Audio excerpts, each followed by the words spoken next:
guys, it's Michelle from Cozy Egg.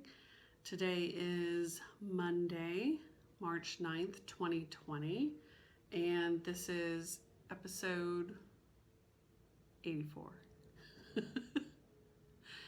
So, back again. Another month has gone by, and it has been super busy. I'm looking out my window. There's a bird out there. It's been super busy. Work has been super busy, and last week I actually traveled for work, which is not something I do very frequently, but they asked me to go for one of the projects that I'm working on, so I flew out on Monday, so a week from today, and a week ago today, I guess I should say, and went to Miami.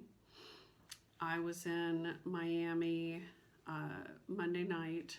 I presented at 2 sessions on Tuesday, and then we drove to West Palm Beach. We were in West Palm Beach one night, and then presented another 2 sessions the next day on Wednesday, and then flew home. So it was a little bit of a whirlwind tour.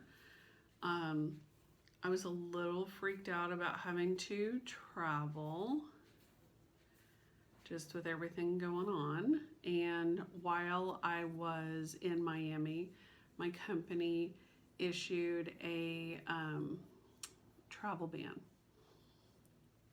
So I'm like, I just want to go home. But so initially they had talked about potentially me having to travel again at the beginning of April and the beginning of May. We'll see how that plays out. But when I travel, I don't sleep super well, so I was exhausted by the time I got home. And I also have something going on with my left eye, which I'm going to my eye doctor on Wednesday to have that looked at. But the tiredness as well as the issue with my eye has definitely been playing a part in my stitching. So I have some stitching to show you, but then it sort of tapers off at the end. So yeah, I think I'll just dive into it, shall I? So I have no finishes to share. I had hoped to work on another one of those little sabbat pieces. I have not even had the chance to pull the threads for it. So I'm still hopeful that I will get that done sometime in March for Ostara, but I'm not going to pressure myself if I just don't get to it. It has just been busy during the week with work, and then on the weekends it has also been busy just trying to get things done. There's still website stuff that I'm working on, which seems to be sort of never ending, and all that good stuff. So no finishes, but let's talk about whips. So when last we met, I was working on His Eyes on the Sparrow. And can we take a moment? Can we talk about Consider the Lilies? So when Beth was here last May, she, talked about the piece. She talked about you know, that she was working on it, that it was going to be a companion piece to His Eyes on a Sparrow, that it would be similar but yet quite different. And I'll be honest with you, I'm not a huge flower person.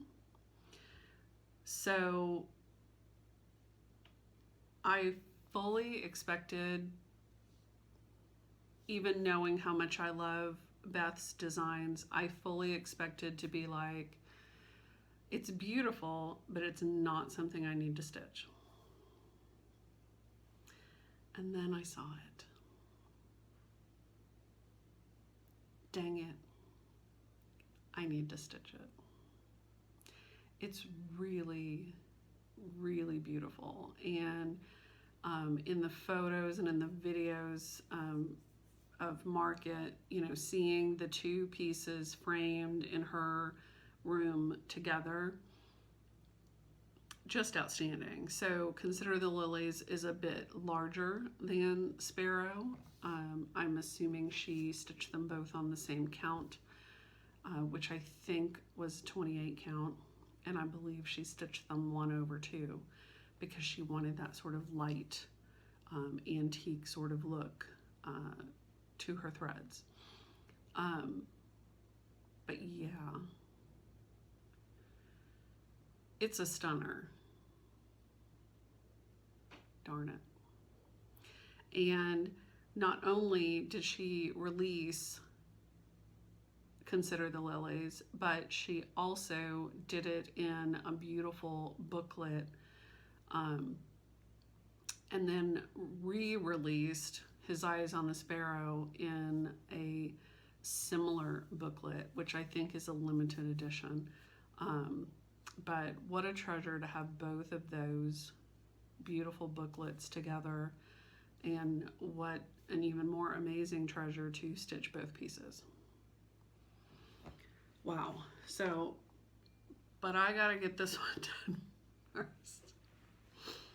So here is where I'm at, and I will be honest with you, I think that I was just sort of starting to pull this out last time.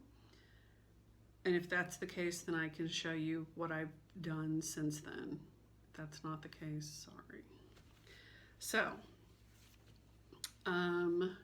here is where I'm at. The fabric is not an accurate color. It's darker and much warmer than that, but this is the size of mine, that mine is going to be. So this is on 48 count Gonder linen that was hand dyed by my friend Sylvia, who also now has a Flosstube, which I think I mentioned in my last. So yeah, this, not accurate color. It is much darker than that. But that being said, and now it's really not the right color. But because this is 48 count, obviously my colors are much deeper and more vibrant than Beth's are. So I often get the question, you know, what threads are you using? Well, I'm using the called for threads. They just look quite different because they are so much more vibrant. So when I picked this up,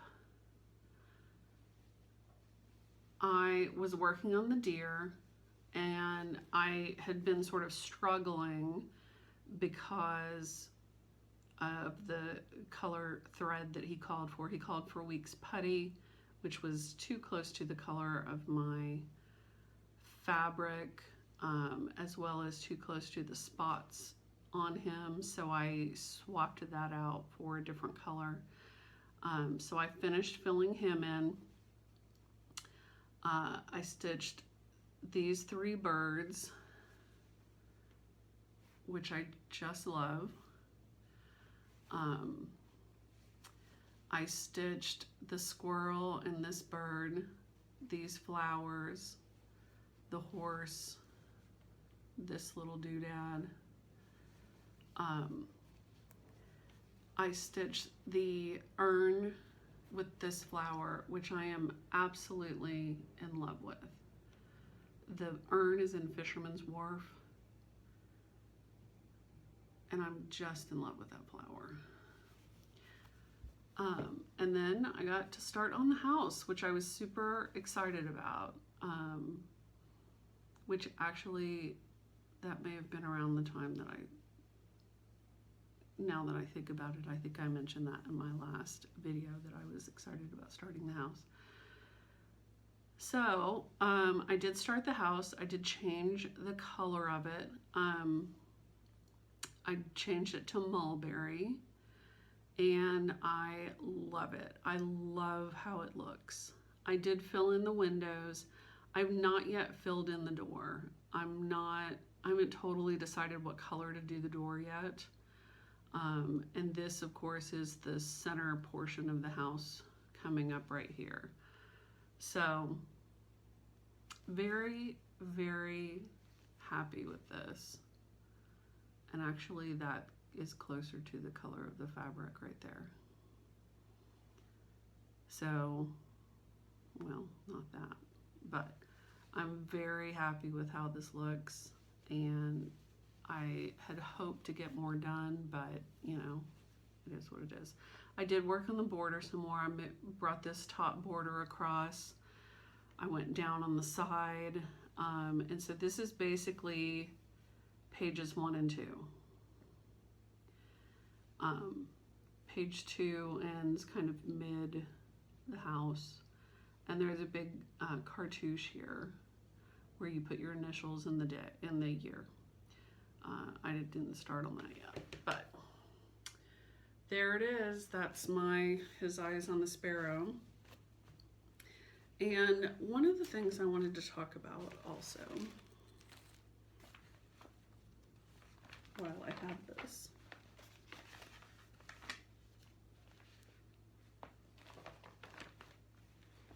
is I realize that colors change, threads change, particularly over-dyed threads, right? We all know they're gonna change. They're not gonna be the same over time. But let's talk about Gentle Arts Piney Woods. So Piney Woods used to be this gorgeous, what I'm gonna call greenish, mossy pine color. I don't know how well you can see that, but definitely green. Now it's a mossy green, so it's got some brown to it. This is what Piney Woods looks like now. It is essentially the same color as pecan pie. I mean, like, there's no green in this whatsoever. This is just brown. So, one, this obviously poses an issue since I don't have that much left. And this is what the new skeins look like. So I'm gonna have to go digging and see if I can find something that will work. Now, I did try to do a DMC match, and the closest I can get is the lighter green that's in this. I can match that. The darker, sort of mossier, browner green, there's no DMC for that. So I am an unhappy camper.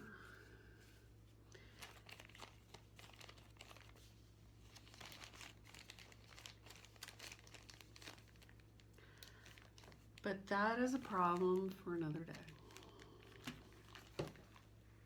But if you know of a good duplicate, to use a nail polish term, if you know of a good dupe for old piney woods, let me know. Because I am guessing I'm going to have to get out my other overdyed threads or go to my local shop and see if I can find something that is similar enough that it's not going to be a problem. But you know, that the verse across it, the line on the top and the bottom of that, those are piney woods, and you can see I'm only 2 pages across, so that's a problem. All right, anyway. So I set down Sparrow at the end of February because I wanted to participate in the Long Dog Leap Day sale. Because why not? Right? So I decided to get out Game of Swans and work on it because I have not worked on it since August when I started it for my birthday. So this is another bag by Sylvia. This was part of our bag exchange that we did last year.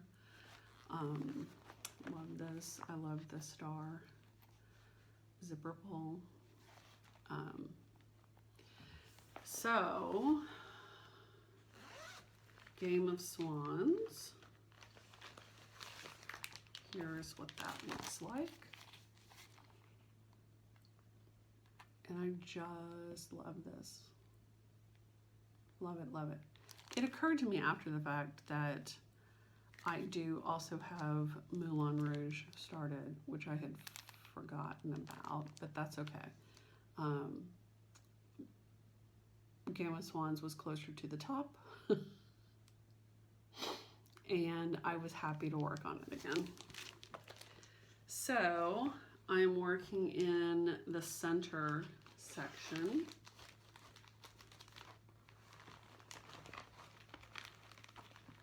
And look at these threads. They're so pretty. So this is a thread keep that a friend of mine brought me from the attic when she was there for summer school. Look how pretty those are.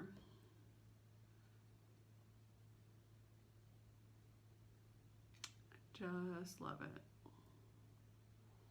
And of course she brought this to me when I was like just starting to experiment with putting, you know, with leaving my threads like this. And so it was like all the new rage for me. So I immediately put my threads on that thread guard. So here is where I'm at. Oh, and you probably want to know what I'm using. The called for threads. The fabric that I am using was also a gift, and it is Color and Cotton, and it is 40 count Luna. And the color of the fabric is really hard to capture. It is sort of a warm gray. It's barely gray, but it has a little bit of almost blue to it. So here's where I'm at.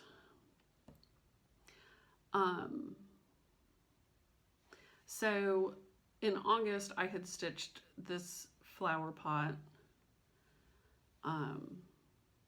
and so I stitched the 2 dragonflies, and then I came across here and started stitching the first swan.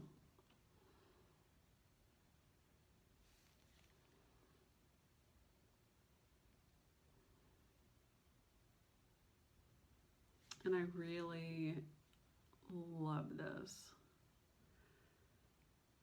It's just so beautiful, and the colors are so bright and happy. And so part of what prompted me to want to stitch on something special for Leap Day is that So the anniversary of my dad's death is at the end of February, and he was actually buried on Leap Day. So obviously it's not a date that comes around every year, but I thought it would be kind of fun to have something special to work on that day. So I actually worked on it that whole weekend, so Friday, Saturday, and Sunday, which was really nice, and I enjoyed it. I was happy to get this back out again. So, and I haven't taken it back out of the Q-Snap. It's just been in there because then the next day I went to Miami. So those are the two whips that I worked on. Before I show you what I worked on in Miami, which was a new start, I'm going to show you the other whip that I have been working on, which is my quilting whip. So this is in my De La Luna bag that a friend of mine made me. And so this is my English paper piecing. And you can see the beautiful lady there. So this is a tulip pink quilt that is made out of her saltwater fabric line. This is from, it looks like 2012. I didn't start it in 2012, but it's from 2012. So this is what the quilt will look like when it's done. And this is made up of, are they 1-inch hexes or are they 2-inch hexes? 1 inch. So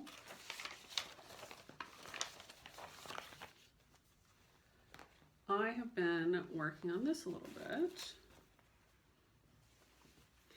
and I finished up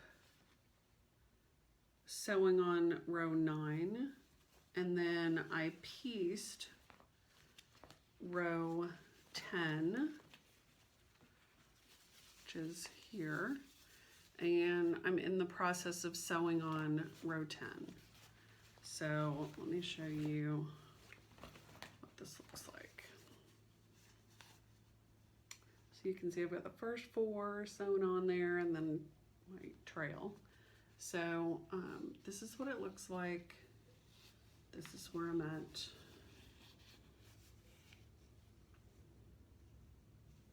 Hopefully you can see that. So I'm in the coral part, but I'm getting towards the end of the coral, and then I will move into the green.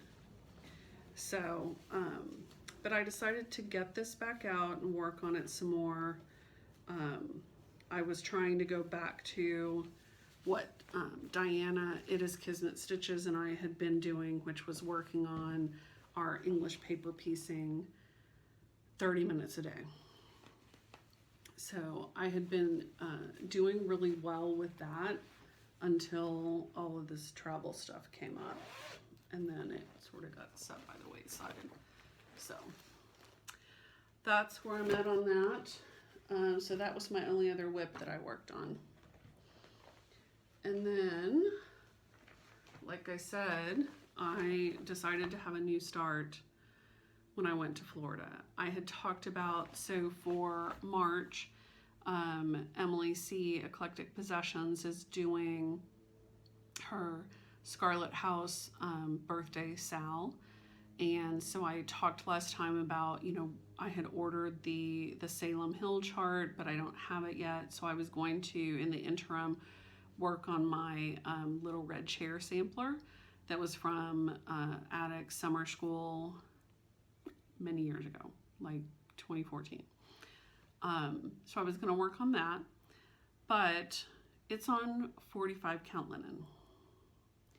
So I was thinking hotels very rarely have good lighting. I don't think I'm going to be able to see 45 count. I just don't think I can. So what can I bring with me to work on? And obviously Sparrow wasn't going to cut it because that's on 48 count. I could have brought Game of Swans, but I was kind of feeling I needed something different. And when I was going through things, I found a Scarlet House chart that I did not show you because it was in my to be started, my snack stitching pile. And so I decided to take that with me and start it. So this was, I did a swap, I guess a couple years ago, and my partner purchased a couple of things on my wish list, and this was one of the charts that she purchased.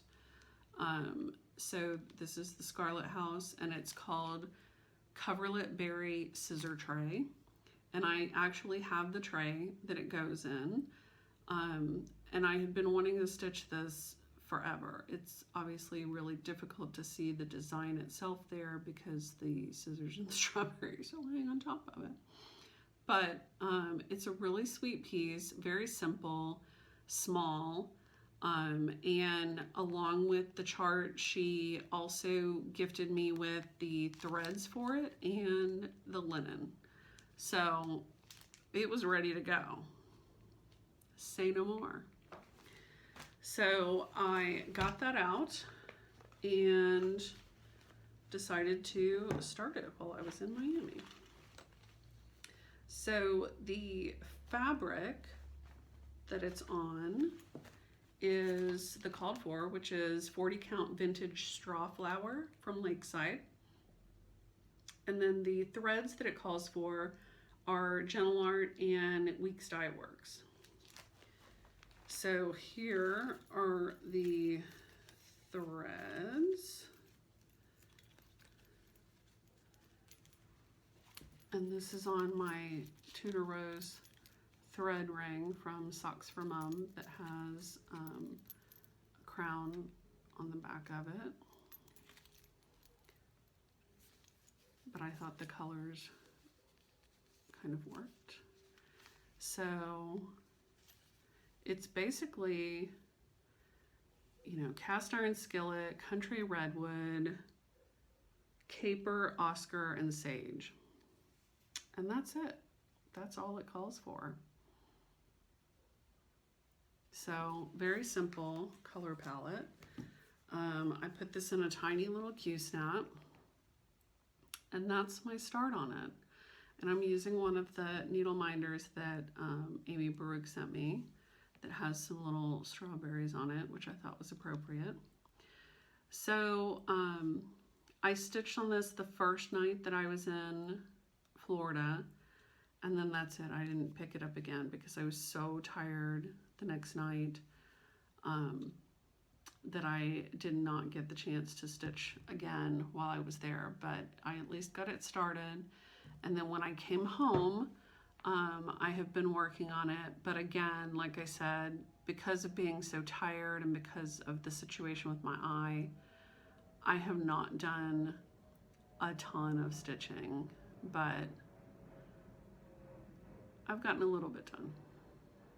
So, but like I said, it's just a simple little piece, nothing too outlandish. I didn't feel too bad about starting something new because one, I thought I sort of needed a reward since I was having to travel for work. And two, I just wanted to take something small, and I had forgotten that I had this, so it fit the April theme. It's March theme. So I am going to work on that a few more nights and see how far I can get. And so that's probably going to take us into plans. I have no new stash, nothing to report there. Obviously with market being this past weekend, there's a lot that I would like to come and live with me, but I am working on restraining myself. So I may have ordered something from Abby's Top Knot Stitcher Shop, and I may have done it late at night. I may also have a pre-order for with my LNS for Scarlet House Jane Cowie, because wowza, I needed that for sure. So but Abby's was a total impulse purchase that I decided late at night that I just had to have, and the fabric too on it to go, for it to go on. Anyway, but I will show you that when it shows up. So, plans. Before I dig into my plans,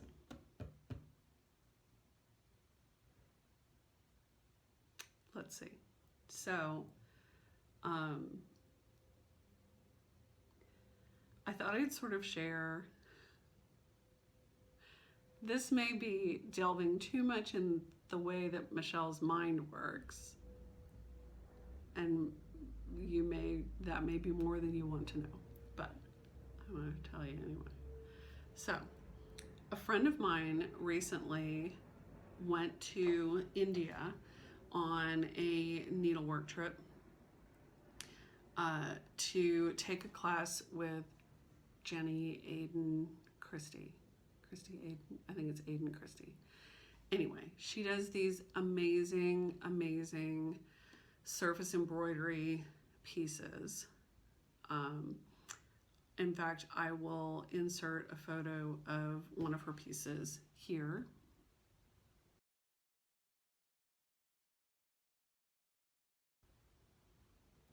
So you can see what I'm talking about. So anyway, I have long been a fan of her work, and at some point one day I would really like to, do one or more of her pieces. But so a friend of mine went to India to take a class with Jenny, and as we were sort of talking about her trip and how it was, she mentioned that to follow Jenny on Instagram, and that she hadn't previously posted a whole lot, but she was starting to post more. So I, of course, needed no further prompting and went out and promptly followed Jenny. And this is not going where you think it's going. I just say that because we're on a wild, convoluted, twisty, turny train of thought. So I go and I follow Jenny. She's posting things, she's traveling, whatever. She did a post where she said something to the effect of, I'm in Oxford and I am finally getting the chance to see a place that I have wanted to see forever. And the place was the Pitt Rivers Museum. Having never heard of the Pitt Rivers Museum, I was immediately like, well, you said the key word for me, which is museum. So let me check this out. So the Pitt Rivers Museum is basically, I don't want to say it's a natural history museum. It is more of an anthropological, archaeological museum. And so it has artifacts from various cultures, etc., which I find super fascinating. You may know, because I think I've talked about it before, that I have a Bachelor of Fine Arts in Art History, What you may not know is that I was originally a dual anthropology archaeology major. So anthropology and archaeology are two things that are very near and dear to my heart. So when you mention a museum in Oxford that is specifically devoted to anthropology and archaeology, I'm all ears, or all eyes, as the case was. So I started, poking around and looking at photos from the Pitt Rivers Museum, and it started this sort of chain of events with me where it got me really excited again about artifacts and cultures, and then I took it sort of one step further to exploration and thinking about places and societies like the Explorers Society, which I am obsessed with. And I mentioned, I think in my last video, that I'm reading Frankenstein. Still reading it because no time. And the way that it was starting out was all about, him going north and taking the sea voyage as an exploration, an expedition basically, which of course piques all of my interests. And so the Pitt Rivers Museum, coupled with, reading in Frankenstein, about his exploration, and then of course tying that in with the Explorers Club, and all of that just started, getting things firing in my head. So I went off on this tangent, much like I'm doing with the story. I went off on this tangent where it was like, I want to incorporate more of those types of things in my home.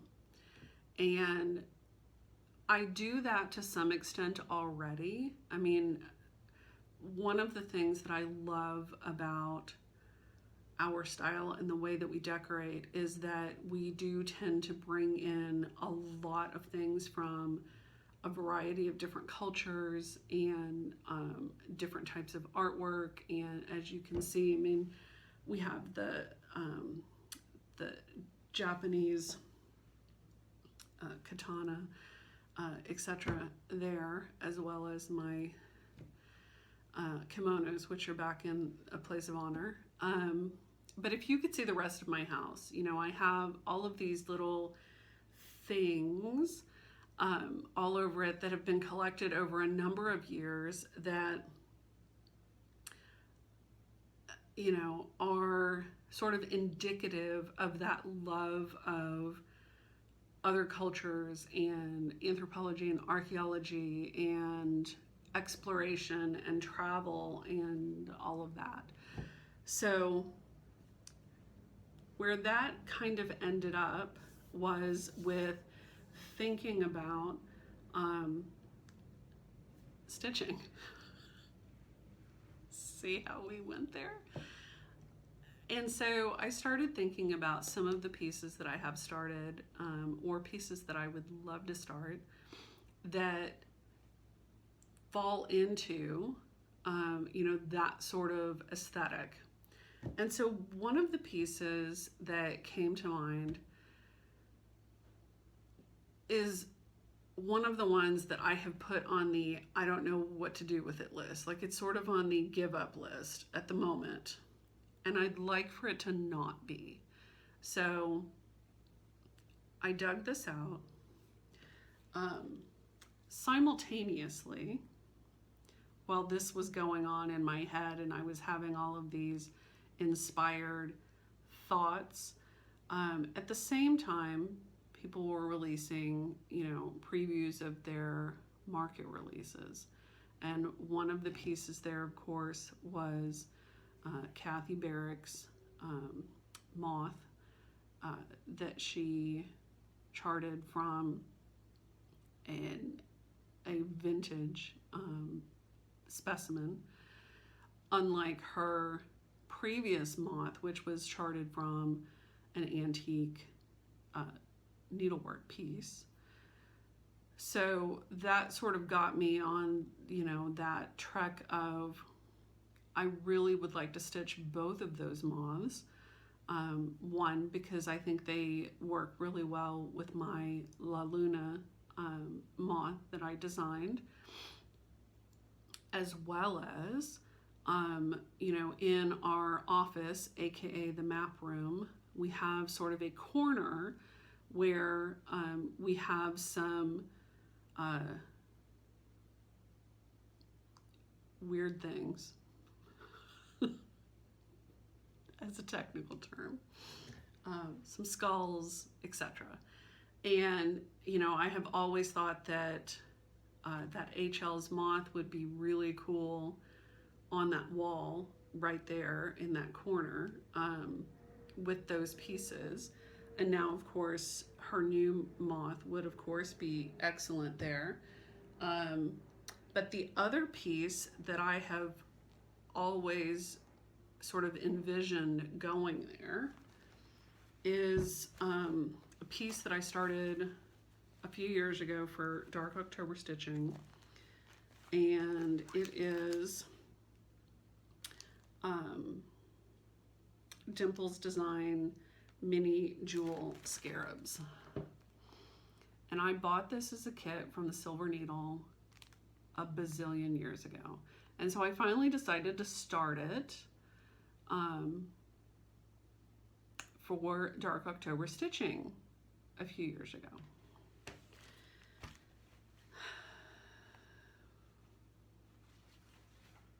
So here's where I'm at. And it's all over one, and it's done with some Krynic and some craziness. And I think I have a mistake in there, so I may need to rip out. And so, plus I hate this fabric. That's my other issue. So this is one of the pieces that I set aside as a potential give up, not because I don't love the piece, not because I don't want to stitch this piece, but I have a mistake someplace, and stitching, you know, ripping out over one is not my idea of a good time, particularly over one Krynic. And also I hate this fabric. So here's my thought. I've thought that this would be so cool framed in sort of a shadow box, like it is, you know, specimens of actual beetles. And typically you see those on, you know, black fabric, right? When you're looking at actual specimens. I am not stitching this on black fabric. It's not going to happen. But I'm wondering, and this is why I wanted to bring it up, one, because I'm now obsessed, but two, because this fabric is, you know, it's just sort of a natural color. I mean, there's nothing special about it, and it's, you know, stiff and horrid. But I'm trying to decide, what could I, like if I switched this fabric out, and maybe this fabric is fine and it just needs to loosen up and not be so stiff. I don't know, but it's also sort of see-through, so it's probably a witch help. But if you were gonna stitch this to sort of get that look, that sort of shadow box, bug specimen sort of look, and here are the threads. I'm not even, this is such a hot freaking mess. Here are the threads, so beautiful. And then I've got about a bazillion cards of some Krynic BS. If you were going to stitch this, what, with that thought in mind, what would you stitch it on?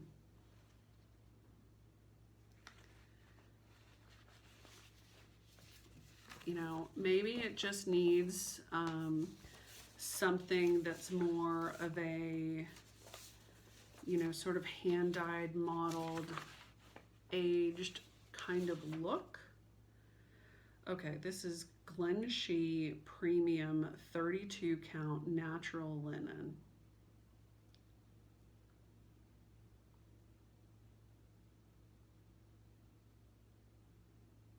Oh, it's got some freaking blended crap in here too. Anyway, what would you stitch this on? Not black, but what would you stitch this on? Because I want it to look, I want it to have that look, you know?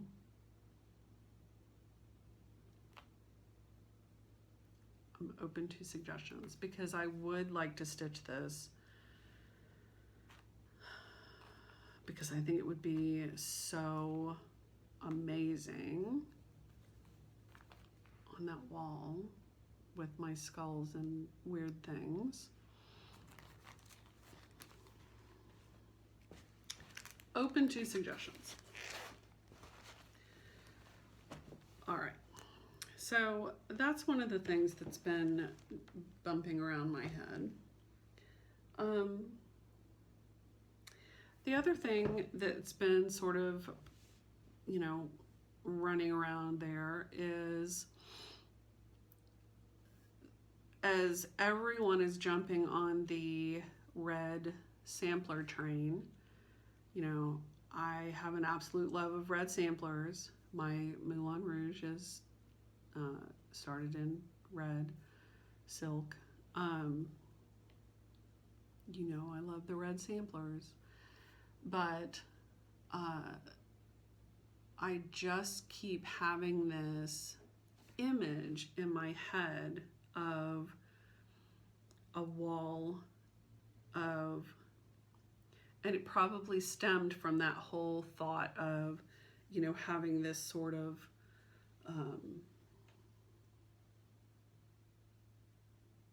you know, thought of these pieces in that room, but I keep having the thought of having a wall of black samplers. And so, yes, part of that is, you know, maybe doing some, you know, instead of doing them in red, just some your typical, you know, sort of samplers, even Bristol samplers, which are historically in red, but doing them in black, doing them in black silk. There is just something about that that I'm so attracted to right now. And thinking about, you know, even so, Teresa Kitten Stitcher released a marking sampler at Market that I don't know if it's done in black, but certainly would, you know, a piece like that would be beautiful in black. So just thinking about that, but then not just, you know, sort of monochromatic sampler stitched in black, but then also, you know, darker, sort of more Gothic samplers, which is, you know, really the aesthetic that I'm working with for my designs. So I just keep having this vision of that. And as I was in the throes of, you know, obsessing over a black sampler wall, Evergreen Needle showed her Virlan sampler that she is working on, that she's almost done with, that she's stitching in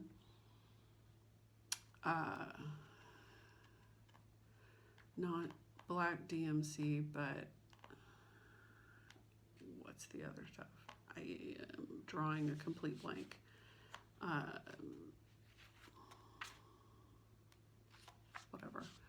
she's stitching it in black. And so she posted the other day and said, oh, look, I'm almost done with this. I'm about to the bottom corner. And so she and I were chatting back and forth about, you know, the whole idea of a black sampler wall. And I was reminded of this. So this is not the one that she's stitching, but it is also a Virlun sampler. But yeah, I'm feeling an immediate need to stitch this. Immediate. Like, I almost ordered fabric for it over the weekend. that immediate. So this was in, of course, Sampler and Antique Needlework Quarterly. It was over 2 issues. It was in summer 2015 and I believe fall of 2015. So this is the summer issue. But look at how stunning that is. So yeah, I'm suddenly feeling the need for a black sampler wall. Like, immediamente. So that brings me to my next thought, which is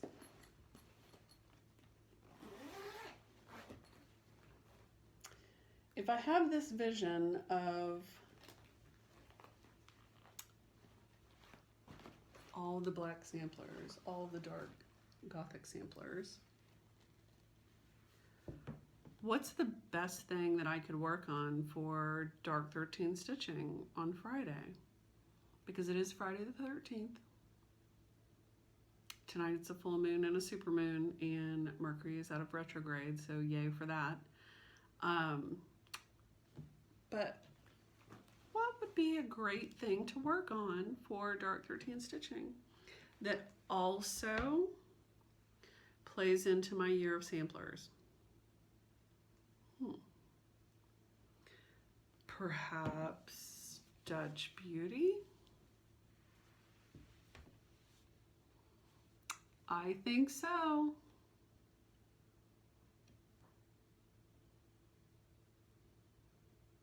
I think so. So I dug this out, and although this is not a black sampler per se, this fits in with that aesthetic that I'm going for that wall. So, and of course I will have my black swan in the center here, which I'm super excited about. I have my black chickens. So I think that working on this for Dark 13 stitching is a perfect choice, because it's a whip, it's a sampler whip, it's a dark Gothic-y, perfect for my black sampler wall whip. Ding, ding, ding. So that's my plan. In case you don't recall what this is, I suppose I should tell you. So this is a sampler, a reproduction sampler called A Dutch Beauty, and it is by Perman of Copenhagen. Here's what it looks like. And it's a ginormous. I decided that while I love it, I did not love the colors of it. I didn't love this sort of dead color of this pelican, swan, whatever. And some of the sort of dead, you know, pale bleh colors of some of the flowers. Now, in person, stitched up, the colors are a bit more vibrant than what you see in the antique, of course. But that was the thing that always kept me from wanting to start it, was the colors. And so when I started thinking, well, if I'm going to start to change the colors, what would I change the colors to? And I suddenly had the epiphany that wouldn't it be amazing if I made it more dark German forest as opposed to Dutch springtime? Yes, yes it would. So I dyed my own fabric for this. This is, it was 40 count mallow. I dyed it myself because it was such a huge piece that I was honestly leery about ordering fabric and not knowing for sure if it was going to be the color I wanted, because I wanted it to be light enough that my blacks would show up really well, but of course dark enough that my sort of jewel tone colors would really pop on it. And I'm doing my own color conversion completely, and I'm doing it as I go. So I really, really love it. So instead of calling this a Dutch beauty, I'm calling mine a dark beauty.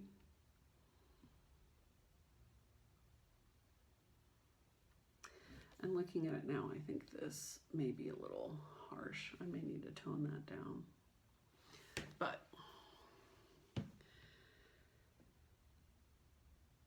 really happy with it so far. So I think that's the perfect thing to be on the agenda, and you can see all this fabric I have here. I think it's the perfect thing to be on the agenda for Dark 13 stitching. What do you think? So, and this is on the immediate radar faux show. So, and I have some ideas working in my head that are going to be charted immediately.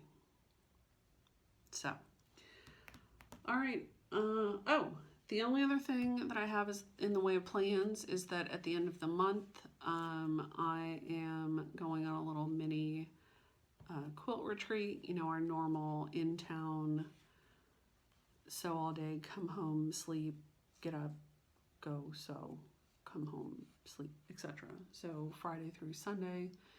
I'm taking the day off on Friday, I'm taking the day off on Monday, and I'm really looking forward to that. So I haven't decided yet what I'm going to work on. I will probably work on my Marcel medallion and see if I can get that finished.